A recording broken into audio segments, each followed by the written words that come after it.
Hello everyone, नमस्ते।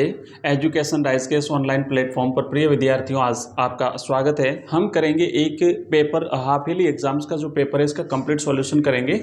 अर्धवार्षिक परीक्षा 2022-23। हालांकि थोड़ा सा पैटर्न चेंज हुआ है और कुछ टॉपिक्स भी हटा दिए हैं, पर मैं आपको पिछले जो एग्ज़ाम है इसका कंप्लीट पेपर दिखा देता हूँ, किस तरीके से परीक्षा में पूछा गया था, क्या क्या क्वेश्चंस आए थे और इसका सॉल्यूशन भी अपन करेंगे ना, पूरा सॉल्यूशन भी अपन करेंगे क्योंकि ये पेपर डिस्ट्रिक्ट वाइज आता है। तो हो सके इसमें से आपका आपको कोई क्वेश्चन मिल सकता है या हो सके पूरा का पूरा पेपर ही आपको मिल जाए।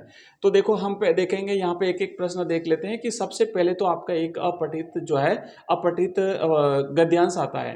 तो लिखा है कि निम्नलिखित अपठित गद्यांश को ध्यानपूर्वक पढ़कर दिए गए वस्तुनिष्ठ प्रश्नों के उत्तर अपनी उत्तर पुस्तिका में लिखिए। तो ये पढ़ेंगे, फिर अपन इसके जो प्रश्न है उनके मैं उत्तर बताता हूँ आपको, राइट आंसर क्या है। ध्यान से समझिए क्या, क्योंकि कई बार परीक्षा में वैसे का वैसे पेपर आ जाता है ना। अब मैं आपको बता देता हूँ, इसलिए हो सके कहीं यही आपके परीक्षा में पूछ लिया जाए। दूसरा प्रश्न है, इसका सॉल्यूशन करें उससे पहले एक बार कंप्लीट पेपर देख लेते हैं। दूसरा प्रश्न है कि निम्नलिखित अपठित पद्यांश को ध्यानपूर्वक पढ़कर दिए गए वस्तुनिष्ठ प्रश्नों के उत्तर अपनी उत्तर पुस्तिका में लिखिए। हम ये पढ़ेंगे और ये प्रश्न हम इसको करते हैं, ठीक है। यहाँ पे देखो रिक्त स्थान की पूर्ति वाले जो प्रश्न है उसमें यहाँ पे देखो कि हिंदी दिवस को मनाया जाता है, कब मनाया जाता है। अब इसमें एक बात और है कि जो जो क्वेश्चंस आपको आते हैं ना, आपको आते हैं वो कमेंट बॉक्स में आप कमेंट करते जाना, ताकि मेरे को पता चल जाएगा आपको इसमें से कितने आते हैं। और अगर नहीं आते तो फिर जो आंसर मैं बता रहा हूँ सॉल्यूशन जब अपन करते हैं तो आप लोग अपना आंसर कंफर्म कर लीजिएगा। दूसरा है राजपत्र के लिए अंग्रेजी पारिभाषिक शब्द बताना है। अपने सिलेबस में जो शब्दार्थ हैं, कार्यालय शब्दावली जो है वो पूछी जाती है, तो ये पारिभाषिक शब्दावली आपको याद करनी है। बाजार में लाठियां चल रही हैं, इस वाक्य में शब्द शक्ति कौन सी? अपने सिलेबस में शब्द शक्ति है, उसमें से 3 शब्द शक्तियों में से आपको ये बताना है कौन सी शब्द शक्ति है। वाच्यार्थ का बोध कराने वाली शब्द शक्ति को क्या कहते हैं? ये टॉपिक वैसे हमने कंप्लीटली पढ़ लिए हैं अपने हमारा ऐप है, वहाँ पे आपको ग्रामर के सारे टॉपिक मिल जाएंगे, व्याकरण के और किताब के जो पाठ हैं उनके पद्य भाग, गद्य भाग, question answer, MCQs, online test सब कुछ अवेलेबल है। अगला प्रश्न है, खग कुल कुल खग कुल कुल कुल सा बोल रहा, किसलय का अंचल डोल रहा, इस पंक्ति में आपको अलंकार बताना है। उसके बाद काव्य में जब कोई शब्द एक बार आए किंतु प्रसंगवश उसके अर्थ भिन्न भिन्न हो, वहां पे कौन सा अलंकार होता है। उसके बाद यहाँ पे देखें, हम एक एक सारा इसका सॉल्यूशन करेंगे, एक बार देख लीजिए। निम्नलिखित अति लघुत्रात्मक प्रश्न को उत्तर एक पंक्ति में दीजिए। तो है देवनागरी लिपि में कौन कौन सी भाषाएं लिखी जाती है, इससे रिलेटेड प्रश्न बन सकता है। देवनागरी लिपि की विशेषताएं बताइए, हिंदी की लिपि कौन सी है या और किसी भाषा की लिपि पूछी जा सकती है। निम्नलिखित पारिभाषिक शब्दों के अर्थ बताइए, जैसे ये है लाइसेंस और टेंडर, है ना, इसका अर्थ बताना है। उषा का जादू कब टूटता है, उषा कविता जो है उसमें से लिया गया है। भक्तिन का मूल नाम क्या था, ये महादेवी वर्मा की द्वारा लिखी भक्तिन से लिया गया है। कृष्णदास की मृत्यु कैसे हुई, जूझ उपन्यास के रचयिता कौन है। आनंदा ने किस शिक्षक से प्रेरित होकर कविता लिखना प्रारंभ किया। मोहनजोदड़ो वर्तमान में कहाँ स्थित है। फ्रैंक ने अपनी डायरी किसे संबोधित करते हुए लिखी, हालांकि अभी इस वर्ष हटा दिया, एन फ्रैंक वाला अपने सिलेबस में नहीं है। समाचार लेखन और फीचर लेखन में कोई 2 अंतर बताइए।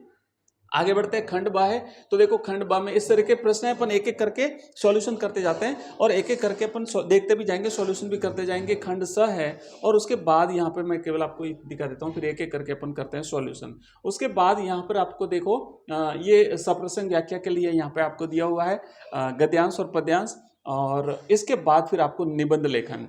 तो यहाँ पर जो है किसी एक विषय पर सारगर्भित निबंध लिखिए 300 शब्दों में। हमने टोटल 50 टॉपिक तैयार किए हैं बच्चों निबंध लेखन के, जो आपकी परीक्षा में पूछे जाने लायक हैं, बिल्कुल पूछे जाएंगे, उसी में से आएंगे और ये टॉपिक आपको हमारे ऐप में मिल जाएंगे। मैं बता दूं आपको, हमारा ऐप है बच्चों, जो नए विद्यार्थी हैं, जो पहली बार आए उनको नहीं पता होगा, तो मैं बता दूं कि एजुकेशन राइज नाम से हमारा ऐप है।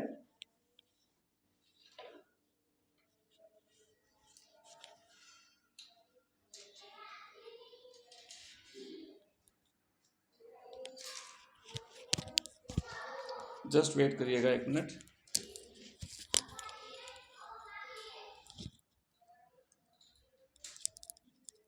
हाँ, तो देखो एजुकेशन राइज नाम से बच्चों ऐप है, मैं आपको बता रहा था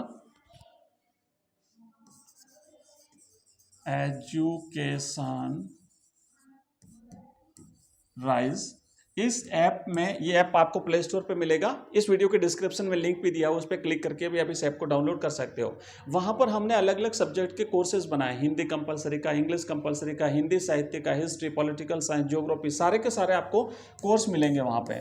और अब जिस कोर्स को आपको जैसे मान लो देखना है, तो कि जिस किसी कोर्स में आप जाएंगे वहाँ पर फिर जो कोर्स को ओपन करते हैं वहाँ पे टॉपिक वाइज जितने भी टॉपिक हैं उस सब्जेक्ट में टॉपिक वाइज आपको वहाँ पे स्टडी मटेरियल मिलेगा।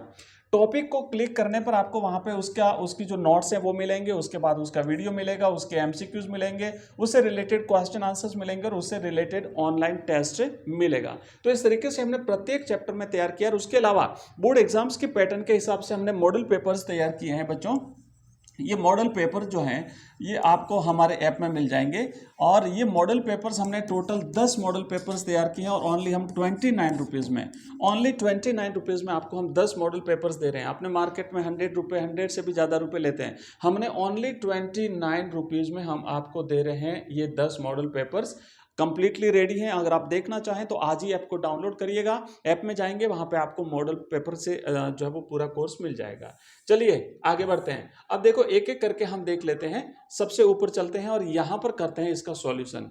तो पहले क्या लिखा हुआ है यहां पे देखो कि हमें इसको पढ़ना है, 6 प्रश्न एक एक नंबर के हैं और एक एक करते हैं सॉल्यूशन। पहले पढ़ लेते हैं। तो क्या पढ़ने से पहले एक बार हल्का सा हम इसे देख लेते हैं प्रश्न, ताकि हमें याद रहेगा कि किसका आंसर क्या है।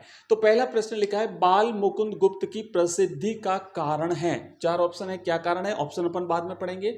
दूसरा प्रश्न है चलते पुर्जे और विनोदशील लेखक कहा गया है, किसे कहा गया है हम पढ़ते पैसेज पढ़ेंगे वहां पे गद्यांश में अपन को मिल जाएगा।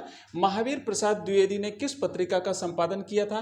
बाल मुकुंद गुप्त तथा महावीर प्रसाद द्विवेदी के बीच टकराव का विषय क्या होता था। साहित्य निर्माण के प्रति उनकी निष्ठा के कारण लोग उनका बहुत सम्मान करते थे। यह वाक्य किस साहित्यकार के लिए प्रयुक्त हुआ है। और अंतिम प्रश्न है अनस्थिरता शब्द में उपसर्ग क्या है।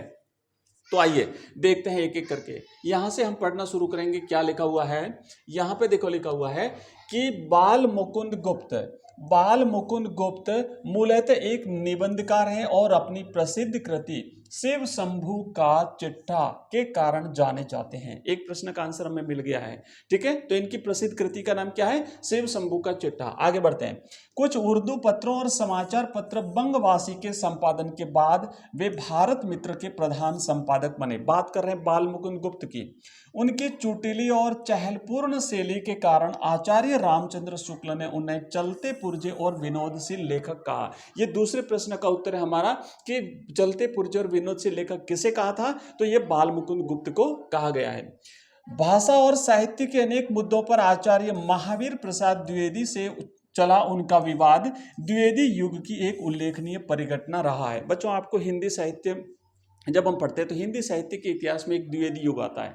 तो उस द्विवेदी युग के दौरान महावीर प्रसाद द्विवेदी, वैसे 2 द्विवेदी जी हुए हैं बता दूं, एक तो हजारी प्रसाद द्विवेदी और एक महावीर प्रसाद द्विवेदी हुए हैं। यहाँ पर बात हो रही है महावीर प्रसाद द्विवेदी की। तो बाल मुकुंद गुप्त का महावीर प्रसाद द्विवेदी के साथ में साहित्यिक विवाद चला था।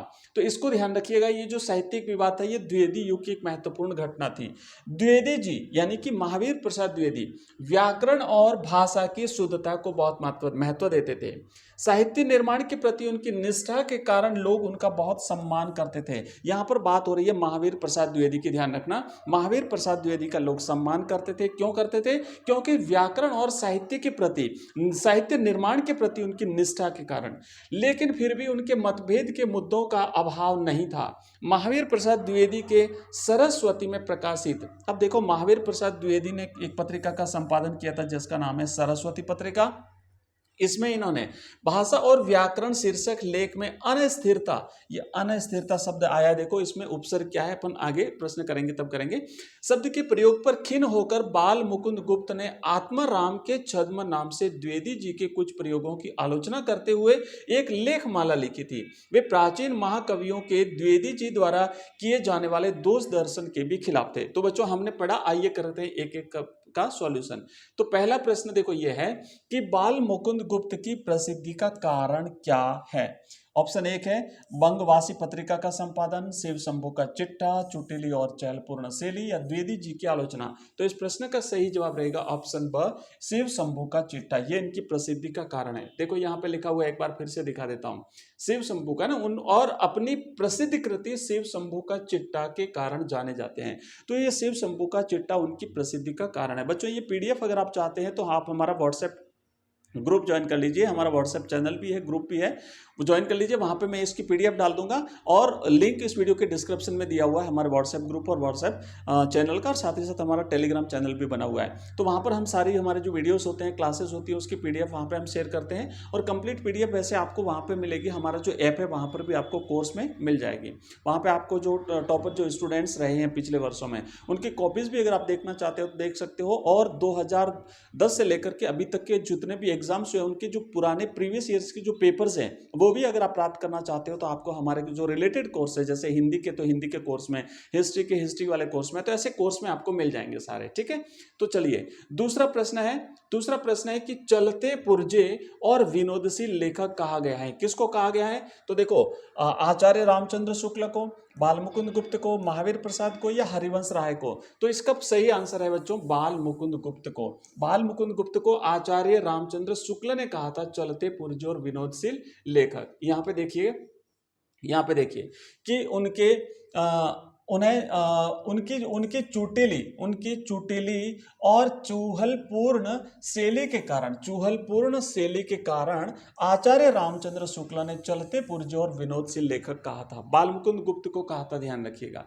नेक्स्ट है तीसरा प्रश्न, महावीर प्रसाद द्विवेदी ने किस पत्रिका का संपादन किया? अब देखो महावीर प्रसाद की बात हो रही है, बाल मुकुंद गुप्त का यहाँ पे उल्लेख नहीं हो रहा है, यहाँ पे बात कर रहे हैं महावीर प्रसाद द्विवेदी की। आप ध्यान रखिएगा कि महावीर प्रसाद द्विवेदी से चला आ रहा उनका ये, अब यहाँ पे देखिए ये महावीर प्रसाद द्विवेदी के सरस्वती में प्रकाशित, तो ये सरस्वती पत्रिका का संपादन इन्होंने किया था। तो यहाँ पे राइट आंसर रहेगा बच्चों ऑप्शन इसका तीसरे प्रश्न का, महावीर प्रसाद द्विवेदी ने सरस्वती पत्रिका का संपादन किया था। ऑप्शन बने बंगवासी है, भारत मित्र है, सरस्वती उपयुक्त सभी है, तो इसमें से राइट आंसर रहेगा सरस्वती पत्रिका। अगला प्रश्न है कि बाल मुकुंद गुप्त तथा महावीर प्रसाद द्विवेदी के बीच टकराव का विषय क्या होता था? तो उनका टकराव का विषय देखो साहित्यिक है, राजनीतिक, आर्थिक, सामाजिक, साहित्यिक होता था। साहित्यिक वाद विवाद होता था, क्योंकि जो द्विवेदी है, महावीर प्रसाद द्विवेदी, ये भाषा और व्याकरण पर ज्यादा महत्व देते थे, और इस तरीके से दोनों के बीच में जो विवाद चलता था। नेक्स्ट प्रश्न है कि साहित्य निर्माण के प्रति उनकी निष्ठा के कारण लोग उनका बहुत सम्मान करते थे। यह वाक्य किस साहित्यकार के लिए प्रयुक्त हुआ है? तो बच्चों ये महावीर प्रसाद द्विवेदी के लिए प्रयुक्त हुआ। यहाँ पे देखो लिखा है ना कि साहित्य निर्माण के प्रति उनकी निष्ठा के कारण लोग उनका बहुत सम्मान करते थे। यहाँ पे द्विवेदी जी की बात हो रही है, महावीर प्रसाद द्विवेदी की यहाँ पे बात हो रही है। और उसके बाद नेक्स्ट प्रश्न है बच्चों हमारा अगला, जो इस गद्यांश का अंतिम प्रश्न है, छठा, अस्थिरता शब्द में उपसर्ग क्या है? तो अ है, अन है या ता है? तो बच्चों इसमें अन उपसर्ग है, अन ऑप्शन इसका राइट आंसर रहेगा, ये स है ना, ब की जगह ये स है, तो स आंसर राइट है। अन धन स्थिरता, स्थिरता, अनस्थिरता, तो इसको अस्थिरता को जोड़ेंगे तो ये हो जाएगा अनस्थिरता। ओके, अनस्थिरता, तो सही आंसर है ऑप्शन स। ठीक है, ये हमने किया है इसका हमने एक भाग, इसका जो गद्यांश है उसका सॉल्यूशन किया है, फिर अब रहा पद्यांश। तो बच्चों ये जो नेक्स्ट पार्ट है इसका मिलते हैं नेक्स्ट वीडियो में। वीडियो को काफी लंबा ना करते हुए छोटे छोटे पॉइंट टुकड़ों में, और इसी तरीके से बाकी जो सब्जेक्ट हैं उनके भी पेपर मैं आपको अवेलेबल करवाऊंगा, है ना, एक दो पेपर सभी सब्जेक्ट के अवेलेबल करवाऊंगा। तो आप लोग अगर वीडियो आपको पसंद आया तो चैनल को सब्सक्राइब जरूर करिएगा। साथ ही साथ बाकी जो आपके स्टूडेंट्स हैं, आपके साथी हैं, आपके दोस्त हैं, आपके भाई बंधु हैं, जो आपके क्लास में पढ़ते हैं, आपके पड़ोसी हैं, उनके साथ भी इस वीडियो को उनको शेयर जरूर कर दीजिए। मैं आपको बता दूं हमारे इस चैनल पर हम हमारे जो Hindi, English, political science, geography, history, इन सबकी तैयारी करवाते हैं।